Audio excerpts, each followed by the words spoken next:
Krishna Productions presents a narration of the book, The Nectar of Devotion, The Complete Science of Bhakti Yoga. It was written in Sanskrit by Srila Rupa Goswami, who lived in India from 1489 to 1564. The work was later translated into English in 1970 by His Divine Grace A.C. Bhaktivedanta Swami Prabhupada, the founder-director of the International Society for Krishna Consciousness, also known as ISKCON.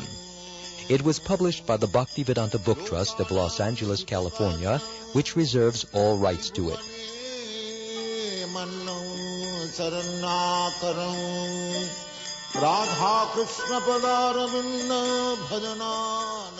Before beginning, I, Amala Bhaktadas, your narrator, offer my humble obeisances at the lotus feet of my spiritual master, His Divine Grace A.C. Bhaktivedanta Swami Prabhupada, who is very, very dear to Lord Krishna, having taken shelter of his lotus feet.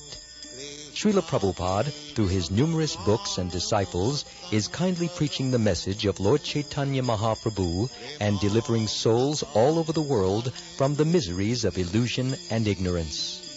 May he be pleased to inspire this humble narration with his spiritual potency, so that all who may listen to it may be helped to develop pure love of God and transcendental ecstasy and return home back to Godhead.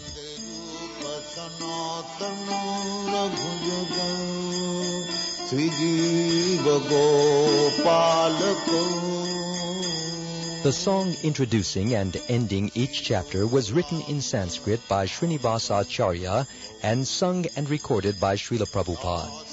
It also appears in the book and means, I offer my respectful obeisances unto the 6 Goswamis, namely Sri Sanatan Goswami, Sri Rupa Goswami, Sri Raghunath Bhatta Goswami, Sri Raghunath Das Goswami, Sri Jiva Goswami, and Sri Gopal Bhatta Goswami, who are very expert in scrutinizingly studying all the revealed scriptures with the aim of establishing religious principles for the benefit of all human beings. Thus they are honored all over the 3 worlds, and they are worth taking shelter of because they are absorbed in the mood of the gopis, the Lord's supreme devotees, and are engaged in the transcendental loving service of Radha and Krishna.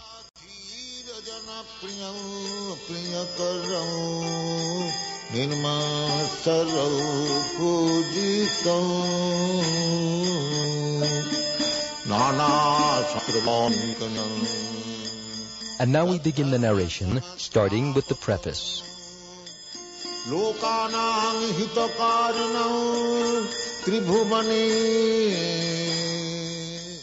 The Nectar of Devotion is a summary study of Bhakti Rasamrita Sindhu, which was written in Sanskrit by Srila Rupa Goswami Prabhupada.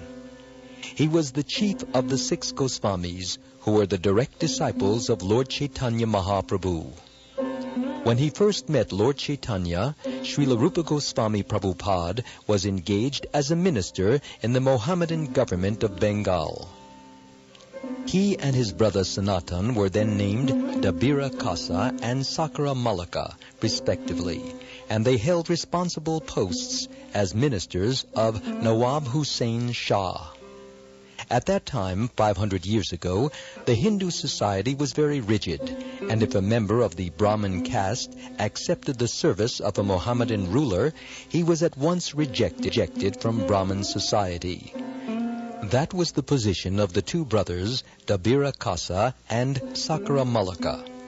They belonged to the highly situated Sarasvata Brahmin community, but they were ostracized due to their acceptance of ministerial posts in the government of Hussain Shah. It is the grace of Lord Chaitanya that he accepted these 2 exalted personalities as his disciples and raised them to the position of Goswamis, the highest position of Brahminical culture. Similarly, Lord Chaitanya accepted Haridas Thakur as his disciple, although Haridas happened to be born of a Mohammedan family. and Lord Chaitanya later on made him the Acharya of the chanting of the holy name of the Lord. Hare Krishna, Krishna Krishna, Hare Hare, Hare Rama, Rama Rama, Hare Hare.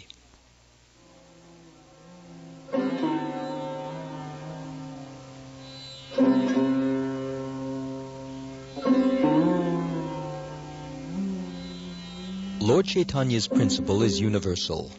Anyone who knows the science of Krishna and is engaged in the service of the Lord is accepted as being in a higher position than a person born in the family of a Brahmin. That is the original principle accepted by all Vedic literatures, especially by Bhagavad Gita and Srimad Bhagavatam. The principle of Lord Chaitanya's movement in educating and elevating everyone to the exalted post of a Goswami is taught in the Nectar of Devotion. Lord Chaitanya met the two brothers, Dabira Kasa and Sakara Malika, in a village known as Ramakeli in the district of Malda. And after that meeting, the brothers decided to retire from government service and join Lord Chaitanya. Dabira Kasa, who was later to become Rupa Goswami, retired from his post and collected all the money he had accumulated during his service. It is described in the Chaitanya Charitamrita that his accumulated savings in gold coins equaled millions of dollars and filled a large boat. He divided the money in a very exemplary manner, which should be followed by devotees in particular and by humanity in general. 50% of his accumulated wealth was distributed to the Krishna-conscious persons, namely the Brahmins and the Vaishnavas. 25% was distributed to relatives, and 25% was kept against emergency expenditures and personal difficulties. Later on, when Sakara Malika also proposed to retire, the Nawab was very much agitated and put him into jail. But Sakara Malika, who was later to become Srila Sanatan Goswami, took advantage of his brother's personal money, which had been deposited with a village banker, and escaped from the prison of Hussain Shah.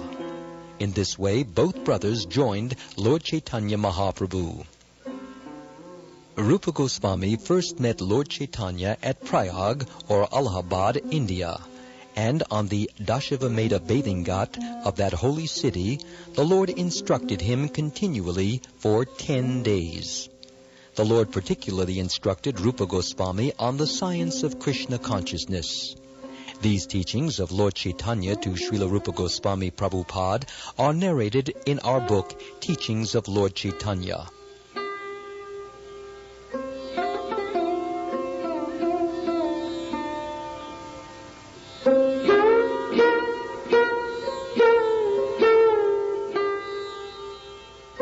Later, Srila Rupa Goswami Prabhupada elaborated the teachings of the Lord with profound knowledge of revealed scriptures and authoritative references from various Vedic literatures. Srila Srinivas Acharya describes in his prayers to the 6 Goswamis that they were all highly learned scholars, not only in Sanskrit, but also in foreign languages such as Persian and Arabic. They very scrutinizingly studied all the Vedic scriptures in order to establish the cult of Chaitanya Mahaprabhu on the authorized principles of Vedic knowledge. The present Krishna consciousness movement is also based on the authority of Srila Rupa Goswami Prabhupada. We are therefore generally known as Rupanugas, or followers in the footsteps of Srila Rupa Goswami Prabhupada. It is only for our guidance that Srila Rupa Goswami prepared his book, Bhakti Rasamrita Sindhu, which is now presented in the form of the Nectar of Devotion. Persons engaged in the Krishna consciousness movement may take advantage of this great literature and be very solidly situated in Krishna consciousness. Bhakti means devotional service. Every service has some attractive feature which drives the servitor progressively on and on. Every one of us within this world is perpetually engaged in some sort of service, and the impetus for such service is the pleasure we derive from it. Driven by affection for his wife and children, a family man works day and night. A philanthropist works in the same way for the love of the greater family, and a nationalist for the cause of his country and countrymen. The force which drives the philanthropist, the householder, and the nationalist is called rasa, or a kind of mellow or relationship whose taste is very sweet. Bhakti rasa is a mellow different from the ordinary rasa enjoyed by mundane workers. Mundane workers labor very hard day and night in order to relish a certain kind of rasa which is understood as sense gratification. The relish or taste of the mundane rasa does not long endure, and therefore mundane workers are always apt to change their position of enjoyment.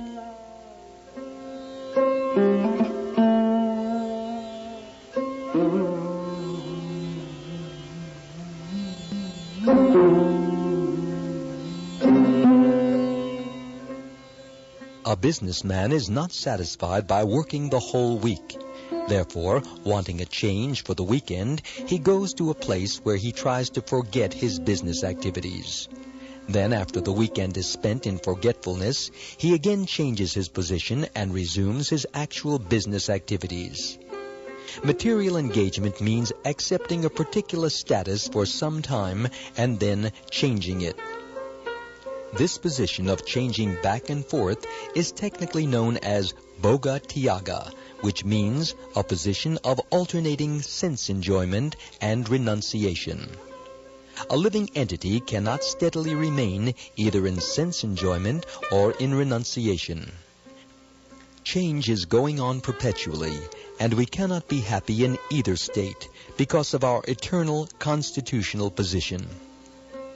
Sense gratification does not endure for long, and it is therefore called Chapala Sukha, or flickering happiness. For example, an ordinary family man who works very hard day and night and is successful in giving comforts to the members of his family thereby relishes a kind of mellow, but his whole advancement of material happiness immediately terminates along with his body as soon as his life is over. Death is therefore taken as the representative of God for the atheistic class of men. The devotee realizes the presence of God by devotional service, whereas the atheist realizes the presence of God in the shape of death.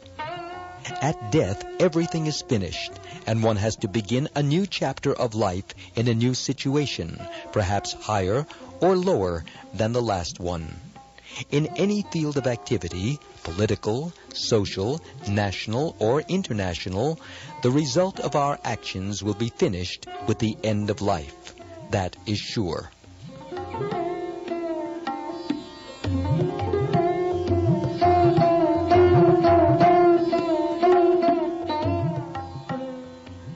Bhakti rasa, however, the mellow relished in the transcendental loving service of the Lord, does not finish with the end of life.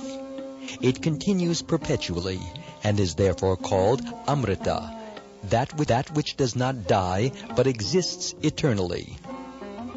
This is confirmed in all Vedic literatures. Bhagavad Gita says that a little advancement in Bhakti Ras can save the devotee from the greatest danger, that of missing the opportunity for human life.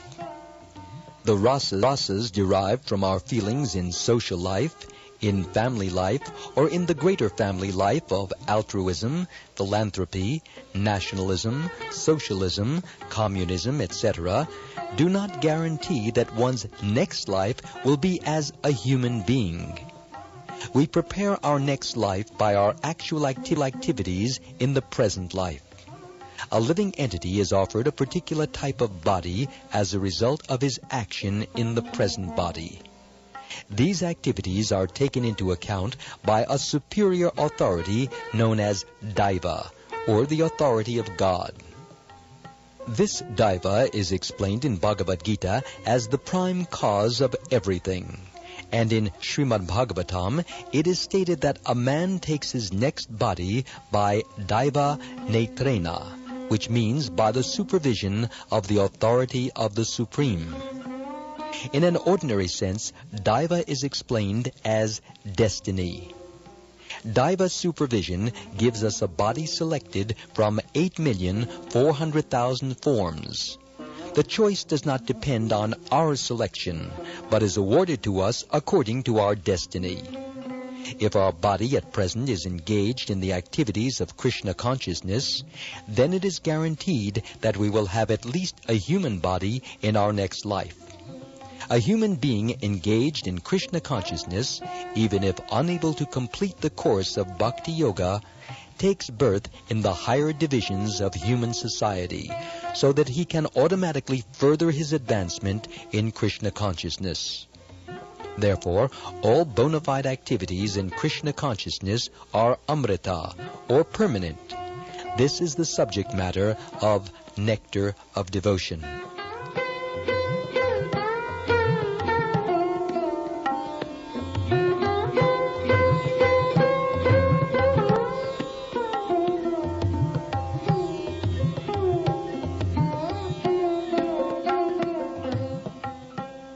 This eternal engagement in Bhakti Rasa can be understood by a serious student upon studying the Nectar of Devotion.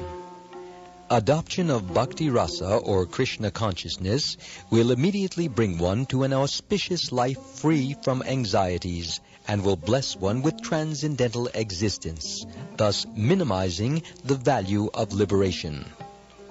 Bhakti Rasa itself is sufficient to produce a feeling of liberation because it attracts the attention of the Supreme Lord, Krishna.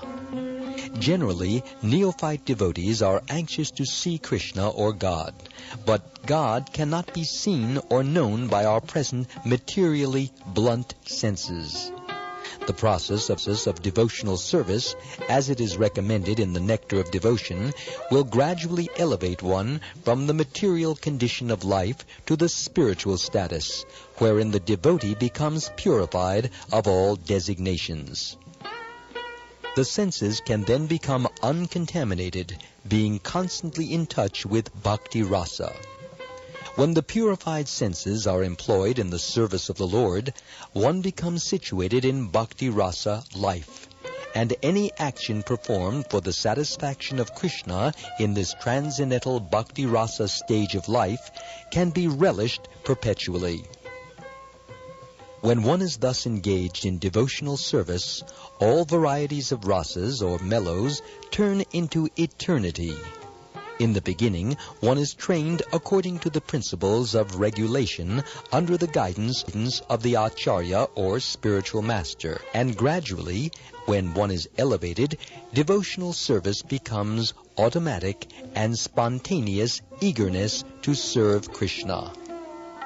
There are 12 kinds of rasas, as will be explained in this book, and by renovating our relationship with Krishna in 5 primary rasas, we can live eternally in full knowledge and bliss.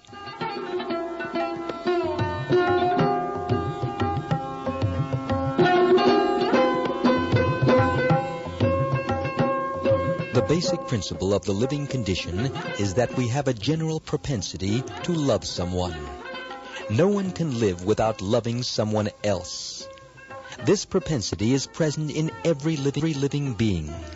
Even an animal like a tiger has this loving propensity, at least in a dormant stage, and it is certainly present in the human being. The missing point, however, is where to repose our love, so that everyone can become happy.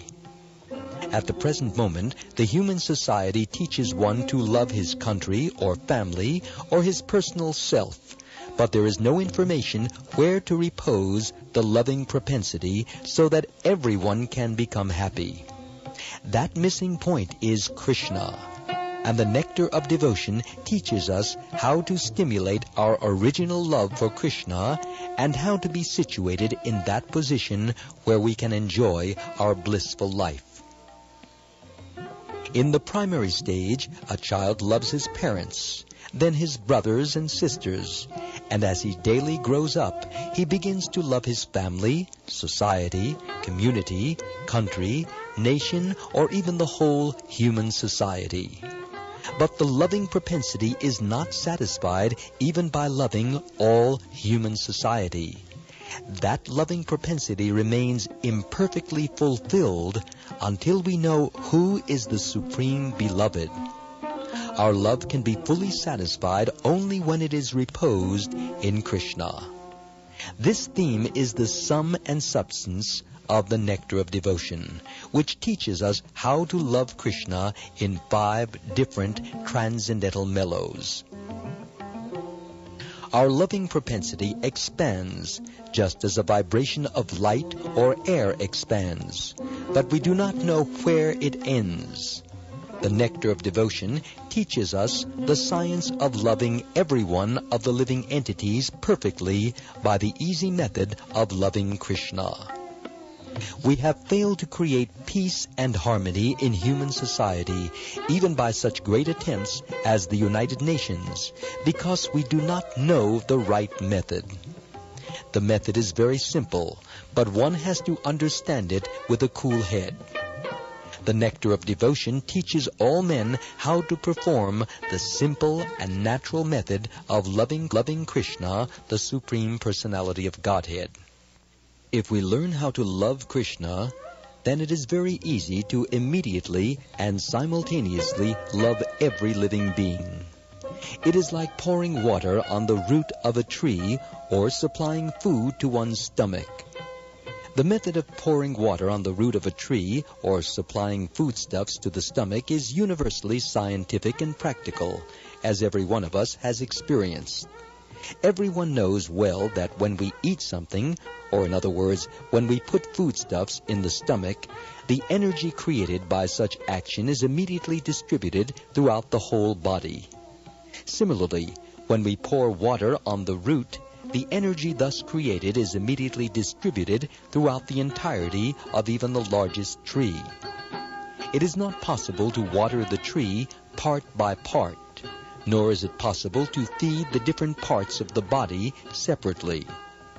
The Nectar of Devotion will teach us how to turn the one switch that will immediately brighten everything, everywhere. One who does not know this method is missing the point of life.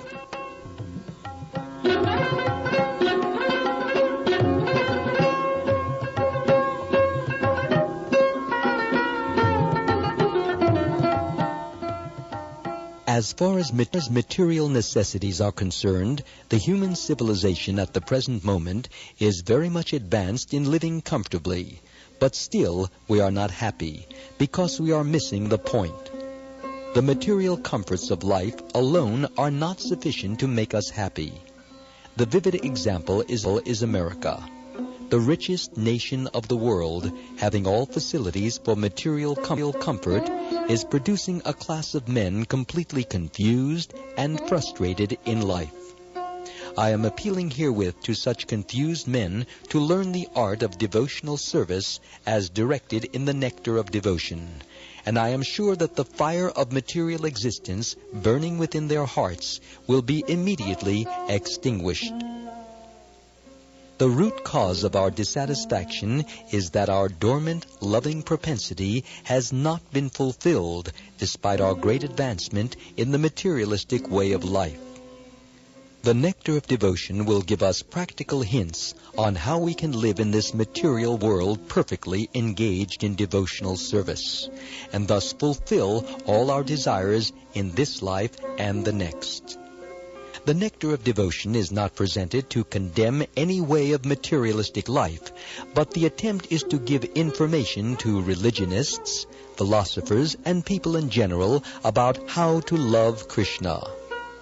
One may live without material discomfiture, but at the same time he should learn the art of loving Krishna. At the present moment, we are inventing so many ways to utilize our propensity to love, but factually we are missing the real point, Krishna. We are watering all parts of the tree, but missing the tree's root. We are trying to keep our body fit by all means, but we are neglecting to supply foodstuffs to the stomach. Missing Krishna means missing oneself also. real self-realization and realization of Krishna go together simultaneously. For example, seeing oneself in the morning means seeing the sunrise also. Without seeing the sunshine, no one can see himself. Similarly, unless one has realized Krishna, there is no question of self-realization. The nectar of devotion is specifically presented for persons who are now engaged in the Krishna consciousness movement. I beg to offer my sincere thanks to all my friends and disciples who are helping me to push forward the Krishna consciousness movement in the Western countries. And I beg to acknowledge with thanks the contribution made by my beloved disciple, Sriman Jayananda Brahmachari. My thanks are due as well to the directors of ISKCON Press, who have taken so much care in publishing this great literature. Hare Krishna. Signed, A.C. Bhaktivedanta Swami, April 13th, 1970.